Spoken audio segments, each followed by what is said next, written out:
राधे राधे। आपका हमारे चैनल में स्वागत है। मैं प्रीति शर्मा आपका अपने छोटे से चैनल में स्वागत करती हूँ। होली अष्टमी की आप सभी को बहुत बहुत शुभकामनाएं। 13 अक्टूबर को होली अष्टमी है, तो कैसे इसकी पूजा विधि विधान से करते हैं, ये अपने संतान के ऊपर रही जाती है। जिसके संतान नहीं वो संतान प्राप्ति के लिए रहता है, और जिसके संतान होती है वो संतान की अच्छी सौभाग्य वृद्धि के लिए रहता है, समृद्ध खुशहाली के लिए रहता है। तो फ्रेंड्स, मैं आपको इस वीडियो में पूरी सरल से सरल तरीके से आपको पूरी विधि विधान बताऊंगी। तो आप मेरी वीडियो का अंत देखिए। अगर अच्छी लगे तो लाइक और सब्सक्राइब शेयर जरूर करिए। तो शुरू करते हैं पूजन विधि। पहले तो आप सभी को होली अष्टमी की बहुत बहुत शुभकामनाएं। तो शुरू करते हैं फ्रेंड्स, किस तरह से पूजा करते हैं, किस तरह से इसका विधि विधान है। तो कुछ लोग जैसे सुबह से हम नहा धो के इसकी पूजा करते हैं। कुछ लोग तो सुबह 12 बजे पूजा कर लेते हैं, और कुछ के यहाँ पे शाम को 6-7 बजे पूजा होती है। 6-7 बजे तो तारों को देख के फिर भोजन किया जाता है, तारों को अर्घ्य दे के। और बहुत से देखे हर जगह पे अपनी अपनी रीति अनुसार पूजा पाठ या भोजन जो भी होता है, फलाहार वगैरह जो खाते हैं। कुछ लोग सुबह पूजा करके खा लेते हैं, 12 बजे जैसे पूजा कर ली, उन्होंने एक टाइम व्रत खा लिया। कुछ लोग शाम को पूजा कर ले तो शाम को पारण करते हैं। तो जिसके यहाँ जैसा रिवाज हो वैसा कर सकते हैं।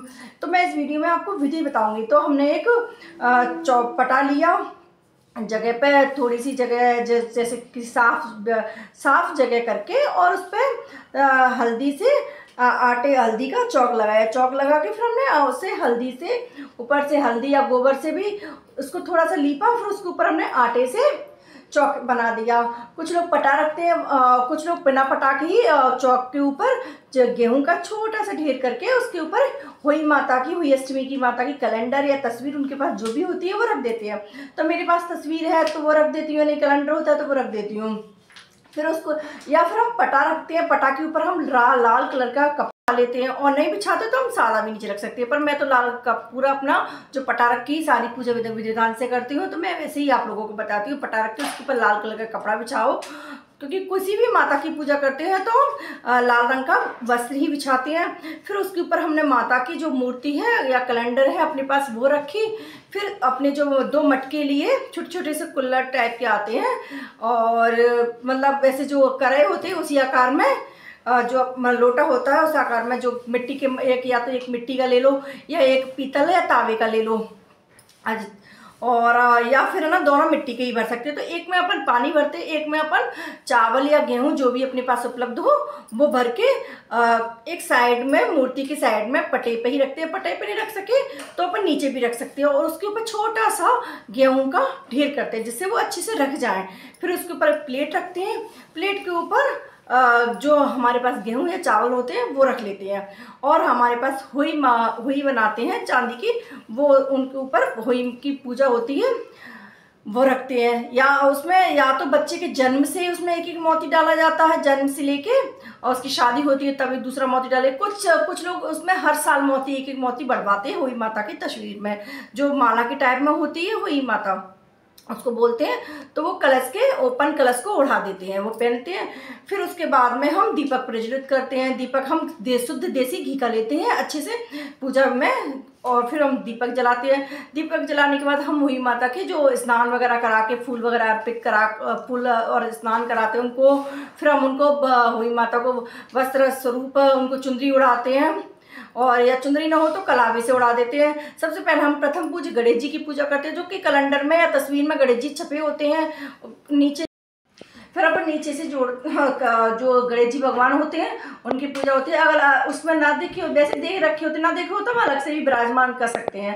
पर ज़्यादातर कैलेंडर में नीचे होती है, करवा चौथ की में भी होती है और हुई माता की में भी होती है। फिर हम पहले सबसे प्रथम पूज्य गणेश जी की पूजा करते हैं। तो उनको स्नान कराते हैं, उनको दुर्वा अर्पित करते हैं, और उनको जनेऊ अर्पित करते हैं। अच्छा चावल चढ़ा के उनको फूल माला सहित विधान से गणेश जी की पूजा करते हैं। फिर हम जो कलश रखा होता है उसकी पूजा करते हैं। फिर हम जो हुई माता की तस्वीर की पूजा करते हैं। पूजा करने के बाद हमारा पूरे विधान से उनकी आरती करते हैं। हुई माता की आरती करने के बाद जो भी हमारा संकल्प लेते हैं कि हे हुई माता, हुई अष्टमी जो देवी माता है उनसे अपन संकल्प लेके, फूल लेके, हाथ में कुछ चावल लेके हम संकल्प करते हैं कि माता मैंने विधि विधान से आपका जो संकल्प लिया है पूजा व्रत करने का, तो मैं चंद्रमा और जो तारों को देख के उनकी पूजा करते हैं, तारों को देख के और अपना व्रत तोड़ूंगी, मेरे संतान को खुशहाल बनाए रखना, और जिसको संतान ना वो संतान प्राप्ति होती है। फिर शाम को हम चंद्रमा जो तारों को देख के तारों की अर्घ देते हैं, वो जो लोटे भरे होते हैं उसमें से। फिर हम तारों को अर्घ दे के और अपने जो व्रत का पारण करते हैं, और व्रत का पारण करते हैं। फिर हुई माता को हम प्रणाम करते हैं साथ साथ, और उनसे अपनी जो गलती होती है उसकी क्षमा याचना करते हैं। कहते हैं कि हे हुई माता, हुई अष्टमी माता, मेरे मुझसे जो गलती बनी है आप उन्हें क्षमा करना।